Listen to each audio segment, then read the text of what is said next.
ስለዚህ አንድ ወንድም የጠየቀኝ ምንድነው ሚስቴ ብዙ ጊዜ በጾምና በጸሎት እያመካኘች ሴክስን እንዳናረግ ትከለክለኛለች እታለ። እንደውም አንዲት ምን አለች መሰላችሁ? ወደ አሜሪካ ልታመጣ የተዋወቀችው ባለቤቷ ያው እዛ ሀገር ቤት ሄዳ ተዋውቀው ምናምን እኔም ያው ባለፈው ያደረኩት ነገር ሰውየው እኮ ከአንቺ ጋር ከሆነ ኬሻ ላይ ስብተኛ ተብያለሁ። እኔ ኬሻ ላይ ስብተኛ ታኛ እንደ ኬሻ ላይ ስትመጣ ሌላ ሰው ትንሽ ሲቆዩ ኧረ በጌታ በኢየሱስ እቺ እህት የሀብታም ልጅ ናት። አሜሪካን ያለችው አገር ቤት ሄዳ ተዋወቀች ይሄንን ወንድም። ከዛ ያው ወደ አሜሪካ ለመምጣት ታውቃላችሁ። ኧረ በኢየሱስ ነፍሴን እሰጥሻለሁ ነው የሚለው። ከዛ ያው መደዋወል ጀመሩ፣ ፕሮሰስ ጀመረችለት። ከዛ አልደበቅኩትም አለች። እኔ እኮ አንድ ቀን ወጥ ሰርቼ አላውቅም። እኔ አሁን ስትመጣ አንተ የምትቸገረው ሽንኩርት መክተፍ አልወድ፣ ወጥ መስራት አልወድ ብለዋለች። ምን ቢላ ጥሩ ነው? ምን ችግር አለ? እኔ ከትፌ አንቺ ምንም ቢላውንም አታነሽም አለኝ አለች። እኔ ራሴ ሽንኩርት ከትፌ አበላሻለሁ ወጥ ሰርቼ። ሃሎ ወንድም አለም ውሸቱ አሁን ይኸው አለች። መቆሚያ መቀመጫ ከመጣ ወዲያ ሴት አይደለሽም እንዴ? እንዴት ነው ሙያ የሌለሽ? እና እኔ ከትፌ ላበላሽ ነው ይለኛል አለች። ትልቁ የቤታችን ጸብ አሁን አለች ወጥ ስሪ አትስሪ። አሁን የግዴን አለች ተደናብሬ የወጥ መስራት ተማርኳለች። ሚስት ደግሞ በጣም ሊገርማችሁ ነገር ይሄ የብዙዎች ሴቶች ጥያቄ። ሚስት ምን አለች መሰላችሁ? ባሌ የተለያየ የሴክስ ፊልም ያያል መሰለኝ ሴክስ ስናደርግ ከተለመደው ግንኙነት ውጪ ከተለመደው መንገድ ውጪ አምጪ እያለ ያስቸግረኛል። ይሄ ነገር እንዴት ታይዋለሽ? ወንድም አለም ስማኝ መልስ አለኝ ለአንተ። ስለዚህ አሁን እኔ ለሚስቶች ምክር አለኝ። በልክ አድርጊ። ሚስት እንጂ እናት አይደለሽም። ይህንን ረቂቅዬ ጋር ስንነጋገር ነበር፣ እንኳንም አስታወስኩት። አንዳንድ ሚስቶች ባሎቻችሁን ታቀብጡና እናት ሆናችሁ ቁጭ ትላችሁ። በዳንዴ አልጫው ይሻልም ነበር ካልሲም ቀይሮ ጥቁር አድርገው ምን አገባሽ? እኔ ባሌን ጠዋት ስራ ሆኜ ደውዬ ቁርስ በላህ ወይ ምሳ በላህ ወይ አረፍክ ወይ ምናምን እለዋለሁ እና በብዙ አመታት መካከል አንድ ቀን እንደዛ ብሎኝ አያውቅም አለች። እና እያችሁ ብላ በርናውት አድርጋለች በቃ። እና ወደ ሀዘን ውስጥ ገብቷል። ግን በእንደዚህ አይነት ታጀምሩና ታቀብጡና አንቺ የሌለሽ ለታስ ያቺን ነገር ያጎደልሽ ለታስ ቀጥታ የሰውዬ ሌላ ሴት ጋር ነው የሚሄደው። እንግዲህ እኔ የራሴ ቻነል አለኝ፣ ወንጌል ለዓለም ሁሉ የሚል ቻነል አለኝ የራሴ። እዛ ውስጥ ኦሪጂናል መልእክቶች አሉ። ከዛ ማየት ይችላል። እኔ ጋር የሚታየው ቁጥሩ ትንሽ ነው። እነዚህ ሰዎች ግን የኔን መልእክት ወስደው ሌላ አርስት ሰጥተው ያልሆንኩትን ነች ብለው እኔ አሁን ነብይት አይደለሁም። እኔ ማአት ጊዜ ባገኘሁት አጋጣሚ ተናግሬያለሁ። ሰዎች ደግሞ ይሄንን የነዚህን ዩቲዩበሮች ኢንቴንሽን አላማ ስላልተረዱ ቀጥታ በሚያዩት ነገር ማን ነው እየተሰደበ ያለው? እኔ ነኝ እየተሰደብኩ ያለሁት። ምንም አትንከባከቡ አልልም፣ ግን እራሳቸውንም ይቻሉ። ባል ነው እንጂ ለአንቺ ልጅሽ አይደለም። እንደ ልጅ የምትንከባከቡ አላችሁ እናንተ ባሎች። ስሙ፣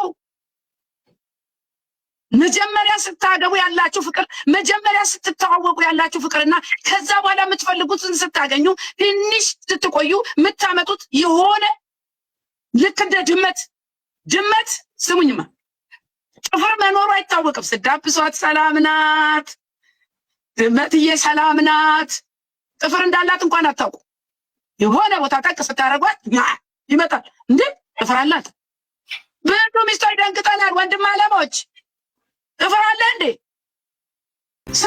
የምጠብቅ ናፍቆቴ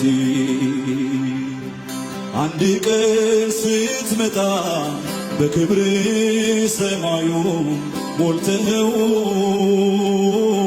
በመንፈስ ሩቅ አይቼ ዙሪያዬን ይናለም እረሳለሁ። ሻሎም ጽጌ። ሰላም ረቂቅዬ፣ እንዴት ነሽ? እንዴት ከረምሽ? መልእክቶቻችንም እንዴት ናችሁ? እንዴት ከረማችሁ?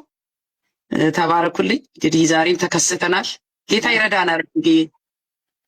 አሜን ጸግዬ።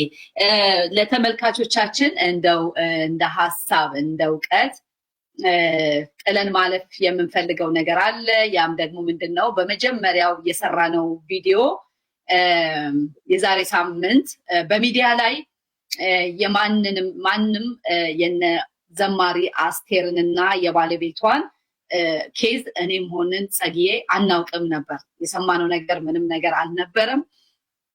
እሱ ብቻ አይደለም ደግሞ እኛ ይሄ ፕሮግራም ልናዘጋጅ ያሰብነው በሌላ መልክ ልንመጣ ብለን በሁለታችንም ልብ በዚህ በትዳር ዙሪያ ላይ ብናወራ በሚል በእውነት ከእግዚአብሔር በልባችን እንደሞላ ገብቶናል እና በዚህ መንፈስ ነው እኛ የመጣ ነው። የማንንም ሰው ታሪክ ይዘን ተሞርክዘን አይደለም የመጣ ነው። ግን አንዳንድ ሶሻል ሚዲያዎች በቲክቶክ እና በዩቲዩብ ልክ እኛ ለነሱ ማስጠንቀቂያ እንደሰጠን ለነሱ ለዘማሪት አስቴርና ለባለቤቷ ማስጠንቀቂያ እንደሰጠን መልእክቱን በነሱም በገጠማቸው የትዳራቸው ችግር ላይ ተሞርክዘን እንደሰራን ተደርጎ በጣም እየተናፈሰ ነው ያለው። ብዙ ዩቲዩበሮች እየቆራረጡ ቪዲዮቻችንን እየሰሩ ነው። እኛ ቀዳሜ ስንሰራ እህታችን አስቴርም ባሏም ያላቸውን ችግር ሚዲያውም አልሰማም፣ ወደ ሚዲያም አልመጣም። በማግስቱ እሁድ ቀን ነው ይሄ ነገር የሆነውና የምትመለከቱ ሰዎች እኛ ለነሱ ምላሽ ለመስጠት አይደለም ፕሮግራሙን እየሰራን ያለ ነው። እግዚአብሔር በልባችን ባኖረው ነው እየሰራን ያለ ነው እና ይሄን በጣም ከግንዛቤ እንድትከቱልን እንፈልጋለን። የምጨምሪው ያለሽ በዚህ ላይ? አዎ በጣም ጥሩ ቶፒክ፣ ጥሩ ማስጠንቀቂያ ነው ይሄ። ይሄ ነገር በጣም ተለምዷል። ምክንያቱም ሁሉም ዩቲዩበር የራሱ ዓላማ አለው። ብዙዎቹ ያው ገንዘብ መስራት ነውና በጣም የሚያሳዝነው ነገር ደግሞ የኦሪጂናሉ መልእክት ወስደው በተለየ ነገር ለነሱ ገንዘብ በሚያመጣ ነገር አርስት ሰጥተው አቅርበው ማትረፊያ ሲያደርጓችሁ ማየት በጣም ያማል። በእውነት ነው የምላችሁ ያማል። ምንም አይደለም። እኔ ነብይት ብባል ደስ ይለኛል፣ ግን እኔ ራሴን ነብይት ብዬ አልጠራው። ስለዚህ በተለይ ይሄ የእህታችን ዘማሪ አስቴር እኔ በበኩሌ መልእክቱ ቀደም ብሎ ስለተሰራ ደስ አለኝ። ወይኔ ጌታ ወይ ይሄ ነገር ወደ አደባባይ ሲወጣ ለነዚህ ሰዎች ትልቅ ምክር ይሆናል ብዬ በእህትነት በፍቅር ነው ያንን ነገር ያሰብኩት የነበረው። በኋላ ግን ኢንተርፕሬት ተደርጎ ሲመጣ መልኩን ቀየረና እኛንም አስወቀሰን። እኔና እህቴን ረቂቅና የኔ በግሌ ኢንቴንሽኔ ስለ ገንዘብም አይደለም፣ ግን ትውልድ እንዲነቃ ነው። ወንጌልን ነው። በተለይ ስለ ትዳር አሁን የክርስቲያን ትዳር ለምን ታመመ የሚለው ለሁሉም የሚሆን መልእክት ነው። ደግነቱ ውስጥ ስትገቡ ስታዳምጡት ማንንም ታርጌት ያደረገ መልእክት አልነበረም። ይሄ ጋብቻ ነገር የሳምንቱና ጌታ እየረዳን ነው። በአንድም በሌላም ግን ትውልድ እየተማረ ነውና ተመልካቾች እባካችሁ አስተውሉ። በቃ ታያችሁ ኦሪጂናሉን መልእክት እዩ። እነዚህ ሰዎች ግን የኛን ገልብጠው በተለይ ነብይት የምትሉ ነብይት ጸገነት ብላችሁ የምታወጡ ሻሎም ሚዲያዎች፣ አንዱ ደግሞ አራማራ ነው አይ ዶንት ኖ ፓስተር ይሉኛል፣ ነብይት ይሉኛል። ምን ማይሉኝ ነገር አለ? ጌታ ይባርካችሁ። በነገራችሁ ላይ ግን ይሄ ያልሆነውን አትነጥፉ ብዬ በዚህ አጋጣሚ ያደራ አላለሁ፣ ጠይቃለሁ። ፕሊዝ ተባረኩልኝ። ይህንን ነው መጨመር የምፈልገው ረቂቅዬ። እግዚአብሔር ይባርክ ጸግዬ። በዚሁ አጋጣሚ ለዘማሪት አስቴር እህታችን አስቴር በጣም በብዙ የተባረክንባትና ለባለቤቷ ማለት የምንፈልገው ብዙ ከምንል ብዙ እንጸልይላቸው። በቃ ብዙ አስተያየት፣ ብዙ ሀሳብ መፍትሄ ያመጣል። ሁላችንም በትዳራችን ውስጥ እስሙዝሊ የመጣን የለንም። ተንገዳግደን ብዙ አበቃ የተባሉባቸው ቀናቶች አልፈው ደግሞ ዛሬ አለን፣ እግዚአብሔር ይመስገን። እና እሷ በጣም አገልጋይና ነገሩ ሚዲያ ላይ ስለወጣ በብዙ ገነን እንጂ በእያንዳንዱ ቤት ብዙ ነገር አለ። ግን ዋናው ነገር ለምን ነገር ተፈጠረ አይደለም። በነገር ውስጥ ጠላት አክሰስ እንዳያገኝ እንጸልይ። እህታችንን፣ ቤቷን፣ ልጆቿን በጸሎት እናስመልጥ። ጠላት በዚህ ውስጥ አይሳቅ። በቃ ዳዊት እንዳለ ጠላቴ በቃ አይሳቅብኛል፣ እልል አይበልብኛል። ስለዚህ እህታችን ላይ ጠላት እልል አለ ማለት እኛ ላይ እልል አለ ማለት ነው። በጣም ማሰብ ያለብን ይሄንን ነው። የእሷ ብቻ ችግር አይሆንም። ስለዚህ ይሄንን ነው ማለት የምፈልገው ለተመልካቾች። ብዙ በዚህ ነገር ላይ ሀሳብ ለምትሰጡ ሰዎች በጣም ልንጠነቀቅ ያስፈልጋል። እግዚአብሔርም ያያል፣ ይመለከታል። ባለቤቱ የትዳሩ ባለቤት ይመለከታል። ዛሬ እንግዲህ ለትዳር አሁንም ብዙ ጠንቆች አሉ። ጠንቆቹ ደቃቅና አንኳር ልንላቸው እንችላለን። ግን ያው ደቃቁ ነው በስቶ ተከማችቶ አንኳር የሚሆነው። የችግር በትንንሹ ነው ተደራርቦ ትላልቅ ዳሜጅ የሚያመጡት። እና እስቲ ሞር ደግሞ ወደዚህ ወደ ውጭው ሀገር በውጭ ለምንኖር ክርስቲያኖች የትዳር እንዲታመም የሚያደርጉት ነገሮች ከብዙ በጥቂቱ ያሉትን እስቲ እንጠቃቅስና ጸግዬ ቀጥለን እንግዲህ ደግሞ ወደሚቀጥለው እንሄዳለን። ላንቺ ልስጥ ጊዜውን። ረቂቅዬ እንኳንም እኔን አስቀደምሽኝ። ለመሰለሽ ብዙ ጊዜ አገልጋዮች ሰምታችሁ እንደሆነ መንፈስ ቅዱስ አስቀየረኝ የሚሉት ነገር አለ። ረቂቅዬም አልገባሽም። ትላንትና የዛሬውን ዝግጅት ሳስብ እግዚአብሔር ወደኋላ መለሰኝ ወደ መሰረቱና ዋናው ሩት ኮዙ ነው የተበላሸው ከስር ነውና ወደ ቃሉ ወደ መጀመሪያው እግዚአብሔር ስለ ትዳር ወደ ተናገረው ነገር መልሶኛል እና ያንን መጀመሪያ ተነጋግረንበት እንድናልፍ ነው የምፈልገው እና ወዴት ወሰደኝ? ወደ አዳምና ሔዋን ወሰደኝ። እንግዲህ የትዳር መሰረቱ እዛ ጋ ነው የተጀመረው። ስለዚህ በዘፍጥረት 2:18 ላይ እግዚአብሔር አምላክ አለ ይላል። ምን አለ? ሰው ብቻውን ይሆን ዘንድ መልካም አይደለም፣ የሚመቸውን ረዳት እንፍጠርለት አለ። እንግዲያው ሚስት የተፈጠረችው ሴት የተፈጠረችው ረዳት ልትሆን ነው። ወንድም አለም የእግዚአብሔር ትልቁ ሐሳብ ብቻውን እንዲሆን መልካም አይደለም። ይሄ መሰረት ካልገባን አሁን መሃል ላይ ሄደን ችግሩ ብናወራ እዚህ ጋር ያለው መሰረት ካልተፈታ እንቸገራለን። ዋናው መሰረቱ ላይ ነው አሁን። ስለዚህ ብቻውን ይሆን ዘንድ መልካም አይደለም፣ የሚመቸውን የምትመችህን ነው የሰጠ፣ አጋርህን ነው የሰጠ፣ ረዳት ነው የተፈጠረልህ። ይሄ ለወንድሞቼ ነው፣ ለባሎች ነው። ይሄ እግዚአብሔር ሔዋንን አስቦ አቅዶ ለአንተ ብቻህን እንዳትሆን ረዳት እንድትሆን ነው የተፈጠረችልህ። አይገርምህም? ዛሬ ሚስቶቻችሁ በደንብ ብትይዙ አላችሁ። በዚህ በነገራችን ላይ አንዳንድ ነገር ስንነጋገር 50-50 ይወሰድልን። መልካም አላችሁ፣ የምታጎሳቁሉ አላችሁ፣ የምታጨማድዱ የሚገሉም አሉ እኮ በዚህ መሃል። የእግዚአብሔርን ስጦታ ረዳት ሁኑ ተብሎ የተሰጠህን የምትሳደቡ፣ የምታቃልሉ፣ የምትንቁ ይሄንን ነገር እግዚአብሔር መልእክት ልኮላችኋል። ይሄንን አልነበረም። ረቂቅዬ እንኳን አሁን ሰርፕራይዝ ሆናለች። ወደኋላ መለሰኝ ጌታ። ከዛስ ብትሉ የሔዋን መፈጠር የእግዚአብሔር መልካም ሐሳብ ነው። ለወንድ የምትመቸውን ረዳት ነው የተፈጠረችለት። ረዳት እንድትሆን፣ ብቸኛ እንዳትሆን፣ የህይወት አጋር እንድትሆን ነው ሴት የተፈጠረችው። መዝናኛ እንድትሆን አይደለም፣ ለአንተ ባሪያ እንድትሆንም አይደለም። ረዳት ተብሎ ነው የተፈጠረው። ከዛ ደግሞ ዝቅ አለ። ምን አለ? ቁጥር 21 ላይ ዘፍጥረት 2:21 ላይ እግዚአብሔር አምላክ በአዳም ከባድ እንቅልፍ ጣለበት፣ አንቀላፋም፣ ከጎኑም አንዲት አጥንት ወስዶ ስፍራውን በስጋ ዘጋው። ወንድም አለ ይሄ የገባን አልመሰለኝም። ብዙ ወንዶች ይሄ ነገር የገባቸው አልመሰለኝ። እግዚአብሔር ከአንተ እንቅልፍ አስወስዶ ከአጥንት ወስዶ ነው እኔን የሰራኝ። ስለዚህ ምን ማለት ነው? ስጋ ነኝ፣ የአጥንት ክፋይ ነኝ። እኔን እንዴት ነው የምትጠላው? እኔን እንዴት ነው መውደድ የማትችለው? ለዚህ ነው እግዚአብሔር የሚጠላ ራሱን ይጠላል ይላል። ባለፈው ሳምንት ነግሬያቸዋለሁ እሱን ቃል። ከዛ በፊት ግን ብዙ ወንዶች ይሄ ነገር የገባቸው አልመሰለኝም። ሚስት የተፈጠረችው ከአንተ አጥንት ተወስዳ ነው። አሎ ያንን አጥንትን ነው ሲያማት ሊያምስ ይገባ፣ ስትጨነቅ ሊጨንቅስ ይገባ፣ ስትጎሳቆል ልትጎሳቀል ሲገባ አንተ ራስህ የገዛ አጥንትህን የገዛ ስጋህን የገዛ የአካልን ክፋይ ታጎሳቁላለህ።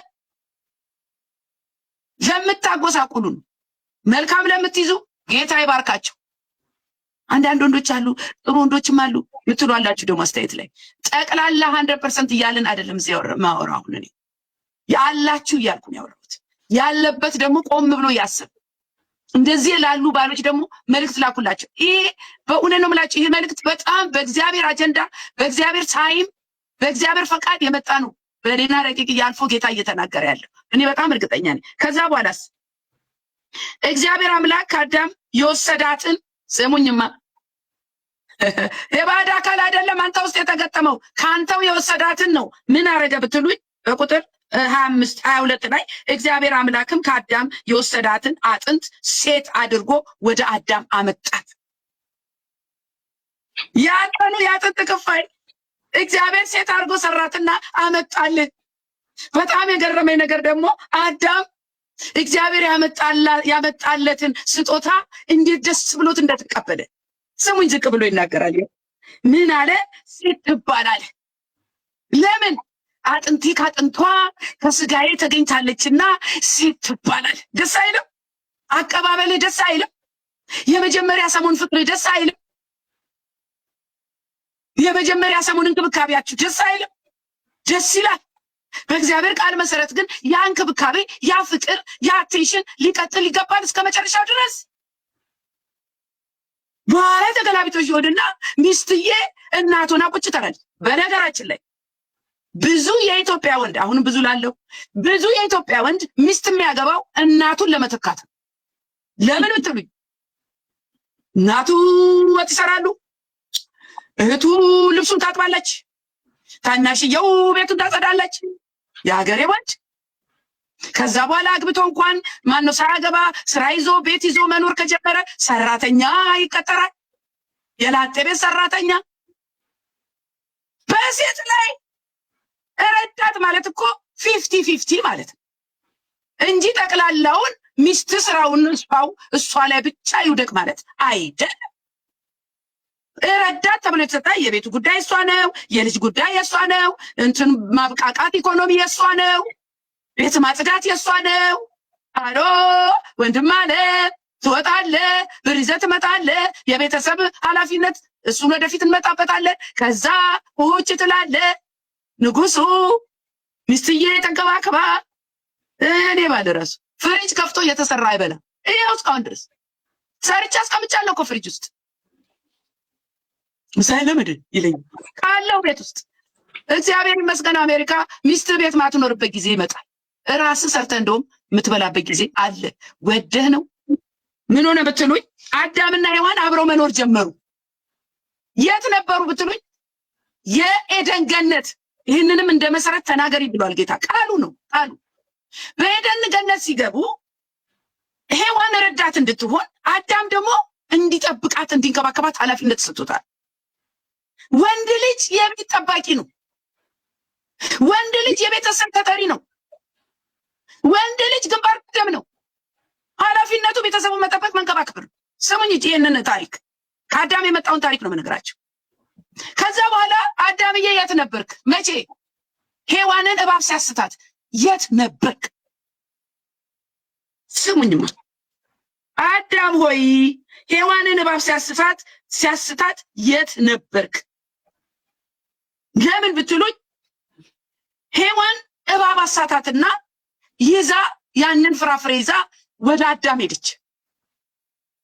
ሌላው ችግር ደግሞ አዳም አለመጠበቁ ብቻ አይደለም። እዚህ ጋር ሴጣን ሔዋንን ያገኛት። ሚስቶቻችሁን ሳትጠብቁ፣ የሚስቶቻችሁን ችግር ሳትፈቱ፣ ራስሽ ያውጣሽ ባወጣ ያውጣሽ ብላችሁ የምትጠይቃችሁን ምሳሌ እንኳን መልስ እንኳን ሳትሰጡ ጥያቄው የራስሽ ጉዳይ እንደምታረግ ያርግ ያላችሁት ጉዳይ እቺ ሴት ሔዋን አሁን አዳም መጠበቅ ሲገባው እባብ አገኛት። ወንድም አለ ሚስት የሰራችው ክተት እባብ አግኝቷት ነው። በአንተ አለመጠበቅ፣ በአንተ አለመንከባከብ ብዙ ሚስቶች፣ ብዙ ሴቶች እንደኔና እንደናንተ ያሉ ሴቶች ችግር ውስጥ የምንገባው ውድቀታችን የሚመጣው ባሎቻችን ስለማይንከባከቡን ነው፣ ስለማይጠብቁን ነው፣ አቴንሽን ስለማይሰጡን ነው። ቤታችን ጎሎ ነው፣ ወደን አይደለም። እኔ ሀሳብ ሳነበው አስለቅሶኛል። ለምን መሰላችሁ? ብዙ ሚስቶች ባሎቻቸው ዞር ብለው አያቸው። ከዛ በኋላ ችግራቸውን ሊፈቱ ወይ ደግሞ ብቻቸውን በሆኑበት ሰዓት ሰይጣን ይመጣና እንደዚህ እንደዛ ብሎ ይፈትናቸውና ችግር ውስጥ ይገባሉ። ኃጢአትም ሊሰሩ ይችላሉ። ከዛስ ብትሉኝ ባልዬ የት ነው ያለው? አዳም እዛ ነው። ልክ ያ ስህተት ወደ ቤተሰብ ሲመጣ ሲገለጥ የማን ነው ዋና ጥፋት ብትሉኝ የሴቷ። አቤት ሲገን፣ አቤት ሲገን። ባልያ ስራት ብቶ አንድ የሚስት ጥፋት ይገናል፣ ዓለም ያወራዋል። እኔ በራሴ ደርሰን ምንም አልደብቃችሁ።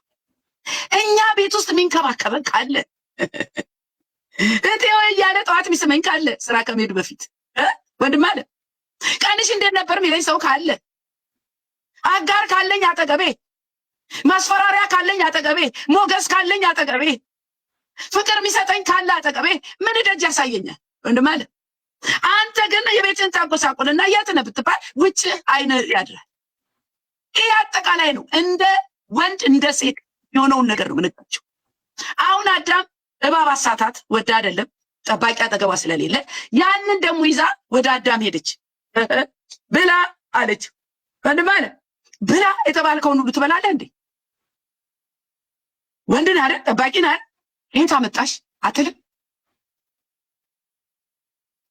ከዛ የመጣ ነው መሰለኝ። በእውነት ነው የምላችሁ ሚስቶቻችሁ የተናገሩትን ወይ ደግሞ የሚሆኑትን ነገር ሳታላምጡ የምትውጡ ሰዎች አላችሁ። ሳታላምጡ የምትውጡ ባሎች። አዳም አትብላ የተባልከውን ፍራፍሬ ይዛ ስትመጣ ሚስት ከየት አመጣሽ? ማሰጠሽ? ይሄ ነገር እኮ ተከልክሏል አትልም? ብትል እኮ ትጠበቅ ነበር፣ ከስተት ትድን ነበር። ከዛ ያሆነ አይደለ ስተት ተሰራ። ከዛ የሚቀጥለው ደግሞ ልንገራችሁ። እግዚአብሔር አዳም ሆይ የት ነው ያለኸው ነው ያለው። ሔዋን ሆይ የት ነው ያለሽው አላለም። ለምን? ኃላፊ አንተ ነህ። አደራ የተሰጠው ለአንተ ነው። እንደውም ከዚህ እንዳይበሉ ነገረው ነው የሚለው። ነገራቸው እንኳን አይልም። ለምን? የቤት ኃላፊ አንተ ነህ። ለምን? መጀመሪያ የተፈጠርከው አንተ ነህ። ለምን? ባል የቤት ራስ ነው። ራስ አንተ ነህ። ከዛ የአዳምን ጉድ ስሙኝ። ይሄ ነገር እናንተ የአዳም ጉዳይ ተወራርዶ አሁንም ቤታችን እያመሰ ያለው የአዳም አካሄድ ነው። የአዳም አካሄድ። ከዛ አዳም እግዚአብሔር ሲጠይቀው ተው ያልኳችሁን አትብሉ ከተባላችሁ በላ እንዴ ሲባል ጌስዋት ይሰይድ ያቺ ረዳት ብለህ የሰጠኝ ሴት አሳሳተችኝ አለ። አያችሁ በእኛ እንደሚላቀቅ ያስተሳሰተ የራስ መፍዘዝ የራስ አስተሳሰብ ጎሎ አለማስተዋል አሳሳተ እንጂ እኔ አንተን ላሳስት አልተጠራሁም። ረዳት ለሆነ ነው የተጠራሁት። እቺን ሐሳብ ያዙልኝ እባካችሁ።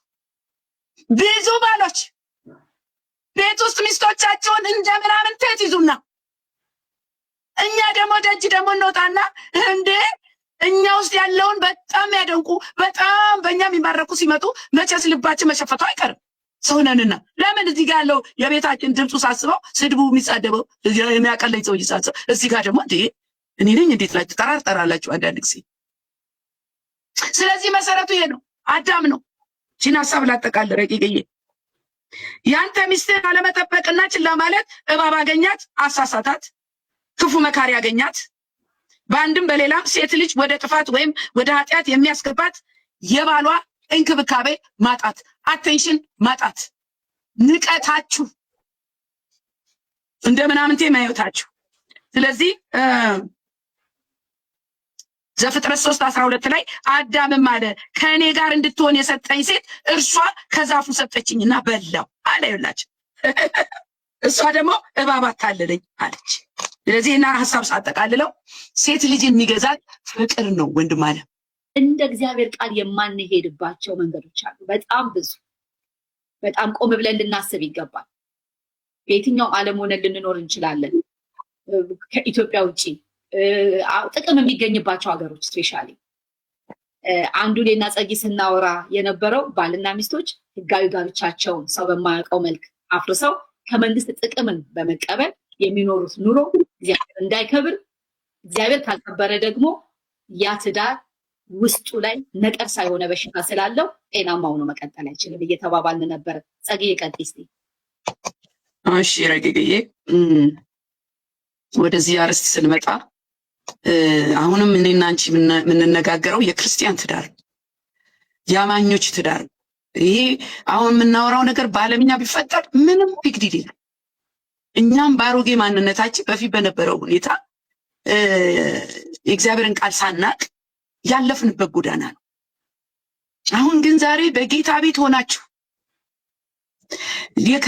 ከዓለም ጥቅም ለማግኘት የሆነ ነገር ለመቀበል ትዳራችሁን እግዚአብሔር የሰጣችሁን ከዋሻችሁበት ዋጋ ትከፍላላችሁ። ትልቁ ነገር ሳናቀው ክፍተት እየተፈጠረ ነው እዛ ቤት ውስጥ። እኔ አሁን ባለፈው ወደ ጥፋት ያስገባኝ ነገር ምንድነው? ቤቴ ውስጥ ክፍተት ነበረ። ለምንድነው ክፍተቱ ብትሉኝ እኔ ወደ አሜሪካ የመጣሁበት መንገድና ባለቤቴ የመጣበት መንገድ የተለያየ ነው። ተለያይተን የመጣ ነው። ባልና ሚስት ብንሆንም ተለያይተን የመጣ ነው። በተለያየ ጊዜ ነው የመጣ ነው። ቀድሜ የመጣሁት እኔ ነኝ እና እሱ የመጣበት መንገድ አሳይለም ነው። እኔ የመጣሁበት መንገድ ሌላ ሰው ለእኔ እንድገባ ፈርሞልኝ ነው የገባሁት። ያ አሁን ልክ አሜሪካ ስንደርስ የአሜሪካ መንግስት እኔና ባለቤቴ ባል ሚስት በሚለው ነገር አታውቅንም። ይሄ በጨለማው ዘመን የሆነው ነው ንግራቸው ክፍተት የሚፈጥረው። አሁን ግን እናንተ የቅዱሳን ትዳር እግዚአብሔር አጣምሯችሁ አብራችሁ እየኖራችሁ ወይ ታክስ ለማግኘት ወይ የሆነ ጥቅም ለማግኘት እንዴ ጋብቻ የለንም ላጤ ነኝ ብላችሁ ወይ ባልየው ባሌ ጥሎኝ ሄዷል በይና ጥቅም እናገኝ። ይሄ ትልቅ ኃጢአት። ያ ደግሞ የሰራችሁት ስተት እውን ሆኖ ድጋ ለብሶ ገጭ ይላል። ሚስት አትሆንም ከዛ በኋላ፣ ባልም ባል አይሆንም ከዛ በኋላ። ስለዚህ ይሄ የስጋ ነገር እግዚአብሔርን አለመፍራት እንዴ። እግዚአብሔርን አንፈራም እንዴ? እግዚአብሔር መፍራት አለብን አይደል? አንድ ጊዜ ቃሉ ከተጻፈልን ወዲያ ያስደነግጣል እኮ። ልክ ዓለም ሰራውን እኛ ልንሰራ ኤክስፔክትም አይደረግም። ስለዚህ አሜሪካ ነገር ብዙ ቅዱሳን ባለ ትዳር ሆነው አብረው እየኖሩ ለመንግስት ይዋሻሉ። ለምን?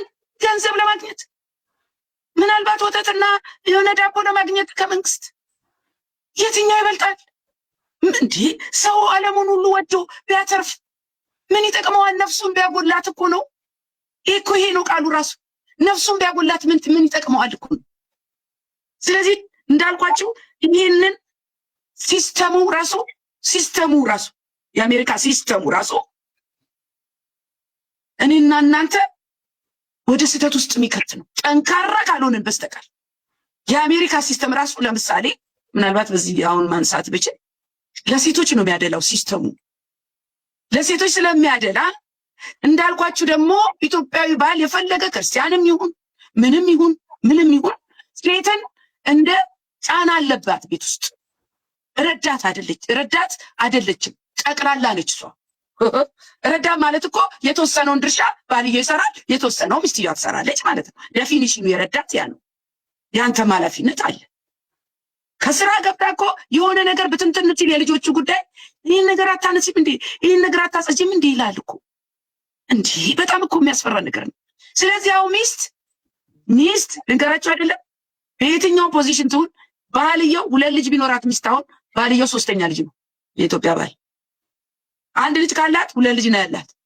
ለምን? እንክብካቤ ውስጥ። እንደውም አንዳንዴ ልጆቻችሁን በደንብ ስትንከባከቡ የሆነ ነገር ለባልየው ከጎደለ ይቆጣል፣ ያኮርፋል። ወንድም አለም ልታግዝ እኮ ነው እዛ ጋር የተቀመጥከው። ስለዚህ አሁን በዚህ ትዳር ውስጥ ምን ችግር ይመጣል ብትሉኝ ሚስትየዋ ባለምን ትላለች። ባለምን ወንድም አለ ካረዳኝ አጠገቤ ካልቆምክ፣ መንግስት ደግሞ እኔን ከረዳኝ ለልጆቼ ይቆረጣል፣ አንተም ደግሞ ተቆራጭ ትባላለህ። ስለዚህ አሁን የጋብቻ ነገር ቫልዩ ያጣል። እንደውም ማግባት እንደ ችግር ይቆጠራል። ማግባት ትልና ያቺ ሴት በቃ ባል አያስፈልገኝም የሚል ነገር ይመጣል። ስለዚህ ትዳራው ብትን እያለ ይመጣል። ባልና ሚስት አይነ ቁራኛ መተያየት፣ አለመነጋገር፣ ስልክ አለመደዋወል፣ አብሮ አለመተኛት። እንዲህ አይነት ኑሮ የምትኖሩ ክርስቲያኖች ካላችሁ ዛሬውኑ ንስሐ ገብታችሁ የምታደርጉትን አድርጉ። እግዚአብሔር እንደዚህ ሆነን እንድንኖር በፍጹም አይፈልግም። ስለዚህ ዋናው የጎዳን ነገር ምንዋሸው ውሸታችን አካል ለብሶ እየመጣ ነው ቤታችን ገጭ ያለው። ስለዚህ ውሸት እግዚአብሔር እኮ ውሸትን ይጠላል። ሌላው ደግሞ እንደዚህ ጋር ልጨምርና ሚስቶቻቸው ባሎቻቸው የሚንከባከቧቸው ሴቶች ሁሌ ለምለም ናቸው። ጥሩ ባል ያላት ሴት ለምለም ነው የምትሆነው። መንፈሷ ያረፈ ነው፣ አትጨነቅም። ለምን? እዚህ ጋር ባለው አለ፣ አንበሳው አለ እዚህ ጋር። ሴት አንበሳ እኮ ወንድ አንበሳ አጠገቧ ካለ አካሄዷ ራሱ ይቀየራል። ጎምለለለለ ትላለች። ማን ይነካታል? ባልየ ካለ። የዛሬ ባል ግን ብዙዎቹ አንቺ ሂጂ ባል አመጣለሁ፣ እዛ ጋር ተለይቶ ይቀመጣል። ቤተክርስቲያን እንኳን መጣችሁ ተለያይታችሁ የምትቀመጡ ባልና ሚስቶች አላችሁ። ከፊታቸው እኮ ታነቢያለሽ። ባልና ሚስት ምን አይነት ግንኙነት እንዳለው ቤት ውስጥ መደበቅ እንኳን ይቻል ያስታውቃል በደንብ። በተለያየ መኪና የምትመጡ አላችሁ። አንቺ ሂጂ የምትባባሉ አለ። ይህ በእውነት ነው የምላችሁ እንደ አማኝ ሲታይ በጣም ያሰቀጥጣል። በጣም እና ረቂቅዬ ብዙ ማለት ይቻላል። አንቺ ቀጥይ በዚህ ጉዳይ ላይ ተባረኪ። አሜን። ጸግዬ በጣም እግዚአብሔር ይባርክሽ። በእውነት መነካት ያለበት ነገር ነው። ብዙ ጊዜ እንግዲህ የማይደፈሩ ነገሮችን ደፍረን መንካታችን በሽታው ወደ ውጭ ወጥቶ ፈውስ እንዲያገኝ ይረዳናል። ቤታችን ውስጥ ያለውን እንቁ እንወቅ። የጎል ልዩነቶቻችን ምንም አይደለም። ምናልባት እኔ ውስጥ ያለውን ጸጋዬን ባሌ ጋር የለም ይሆናል። እኔ ውስጥ ያለው ራዕይ እሱ ጋር የለም ሊሆን ይችላል። ግን አንደርስታንድ ሊያደርገኝ ይገባል። ይሄ ጸጋ ይሄ ራዕይ ጎልቶ እንዲወጣ ሰፖርት ማድረግ መቻል አለበት። እኔ ደግሞ እሱ ጋር ምንድን ነው ያለው? ይሄ በጣም በብዙ ትላልቅ ዳሜጅ ያመጣ ነገር ነው። ይሄ የውጭ የሩቅ ታሪክ አድርገን አለ የምንነግራችሁ የቅርብ ታሪክ የምናውቀው እንደ ራሳችን የምናውቀው ታሪክ እና ጸግዬ እዚህ ላይ የምጨምረው ሀሳብ ካለች ጊዜ ወንዶች ፎከሳቸው አንድ ነገር ላይ ነው። በነገራችን ላይ የእግዚአብሔር የሰጠን ተፈጥሮ ነው። ሴቶች በአንድ ጊዜ 5 ነገር ማድረግ እንችላለን። ታታ ልጅየው እዚህ ጋር፣ ባልየው እዚህ ጋር፣ ስራ እዛ ጋር፣ ቤቱ ጽዳት ምናምን እዚህ ጋር። በጣም ጌታ ክብሩን ይውሰድ። እንደፈጠረን የሰጠን ጸጋ ነው። ለምን አስፈላጊነታችን አውቆ ለምን ረዳትን እኛ ብዙ ጊዜ ዓላማም ይዘው ወንድየውን ያው የቤት ራስ ነው። የወንድየው ዓላማ ግን ከሚስትየው ዓላማ ጋር አብሮ መቆራኘት አለበት። አንዳንድ ባሎች ልባቸው ያለው ሀገር ቤት የሚገነቡት ቤት ላይ ነው። ሚስት ደግሞ ረዚህ ቤታችንን እንኑር ነገዛ ማን እንደሚኖርበት እንኳን አናቅም ተስማምተው ነገ የምንገነባው ቤት ነው ቢባል ምን ችግር አለው? የጋራ ዓላማ ነው። ቤት ቢሰራ ሀገር ቤት። አንዳንድ ባሎች ደግሞ የራሳቸውን ቤተሰብ ላይ ትኩረት አላቸው። እዚህ ጋር እኮ ሚስት አለች፣ ልጅ አለች፣ እናቴ፣ እህቴ፣ ወንድሜ ብሎ አሉ። ይሄ በሴቱም ሊኖር ይችላል፣ ግን አሁን የወንዱን ነው እያወራን ያለው። ሌላ ደግሞ ወንዶች የሚማሩ ወንዶች አሉ። ለምሳሌ ዶክተሬታቸው የሚሰሩ ማስተርሳቸው የሚሰሩ ያንን ስትሰራ እኮ አንተ ትኩረት እዛ ላይ ነው። ሚስትን ትረሳለህ፣ ልጆችን ትረሳለህ፣ ቤትን ትረሳለህ። ሁሉን ድርሻ የምትቋቋመው ሚስት ትሆናለች። ይሁንሽ ተቋቋመች። ከዛ በኋላ በዚህ ሁሉ መሃል ሚስት እግዚአብሔር ባስቀመጣ ፖዚሽን በታታሪነት የባሏ ጎል እንዲሳካ በጣም ጥረት ታደርጋለች። አብራ እንቅልፋታ ማታ አንተ እንቅልፍ ሲያደናብር እንትን ሻይ እያፈላች አይዞ እያለች እያበረታች ካረገች በኋላ ልክ ያሰበው ሲሳካለት ወደ ሚስቱ ዞር ሲል ያቺ ሚስት ተጎሳቆላለች። በራስ ባታ ተጎሳቆላለች።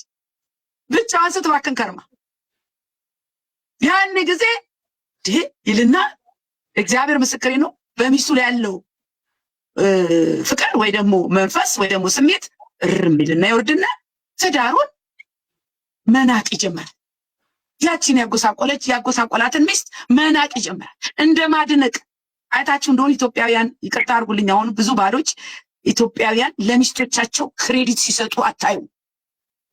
አሜሪካኖች እንደውም ከጠንካራ ወንድ ጀርባ ጠንካራ ሴት አለች የሚል አባባል አለ አሜሪካኖቹ። እና የአሜሪካ ስኬታማ የሆኑ ሰዎች የሆነ ሜዳሊያ ምናምን ሲሸለሙ ምንድነው የሚሉት? ታንክ ዩ ማይ ዋይፍ she was there with me all the time if it was not with her it wouldn't happen በሷ ባይሆን ኖሮ አይሳካልኝም ነበር። እንደዚህ የሚል የኢትዮጵያ ወንድ አይታችሁ ታውቃላችሁ? ትልልቆች እንኳን አብረው እንኳን አይቀመጡ። ሚስቴ ጌታ ይባርካት በሷ ነው ያለሁት የሚሉ የሉም። በጣም ሬርሊ ይሄ በጣም መታሰብ ያለበት። ከዛ በኋላ የተጎሳቆለች ሚስት ፍቅርና ሽቅርቅር የሆነች ላይ እንዳማኝም ቢሆን በሚስት ላይ ንቀት ይጀምራል። በጣም ጥንቃቄ ይፈልጋል። በቃ እውነት ነው። ለባሎቻችን እንደው የእናት ቦታንም የምንተካ እንኳን ሆነን ቢሆን መጽሐፍ ቅዱስ ይስሐቅ ሚስቱን ካገባ በኋላ ከእናቱ ሞት ተጽናና ነው እንጂ እናት አገኘ አይደል። ከእናት ሞት የተጽናናበት መንገዱ ልዩ ነው። ስለዚህ ለባሎቻችን ትላንትናቸውን ጥሩ ያልሆነ ዘመናቸውን ማስረሻዎች ልንሆን እንችላለን። ግን ይሄ አለ አይደለ ባለማወቅ ይዘውት የመጡት ይሄ የቤተሰብ የእናትነት ያንን አይነት እሱን ስፕሪት ግን መምታት አለብን፣ ማፍረስ አለብን። ምክንያቱም ትዳርን እያፈረሰ ስለሆነ ማለት። ስለዚህ እስከ ሳምንት ድረስ ጌታ ይረዳናል። ደግሞ እግዚአብሔር ሌላ ደግሞ እንትኖች ከሰጠን ልክ እንደዛሬው ሰርፕራይዝ ካደረገን መንፈስ ቅዱስ ይዘን ወደ እናንተ እንቀርባለን።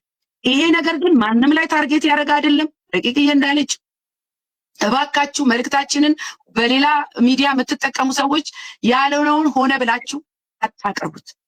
ኦሪጂናሉ ይሄ ነው። በቃ ለሁላችንም ፈውስ የሆነ ዝግጅት ነው። ፈውስ ጌታ ክብሩን ይውሰድ። ከኛ የሆነ ነገር የለም። ያስተማረን ጌታ ነውና ጌታ ይባረክ እላለሁ። ጥሩ ጊዜ ሰጥቶናል። ረቂቅዬ በዚህ ነው እኔ አልለው። ተባረክ። ስለ ሴት እናነሳለን ብለን ነበር። በእንዲህ አይነት ሩጫ አናነሳም። የትዳር ችግር ሆኖ እያየነው ያለነው የምንሰማውም እሱ ስለሆነ እና ሰፋ ባለ እንደ እግዚአብሔር ቃል እንደ ፈን አይደለም እናነሳው። እንዲህ አይነት ቶፒክ ሲነሳ ፈን ፓርቱ ብቻ ነው የሚታሰበው፣ ግን አይደለም።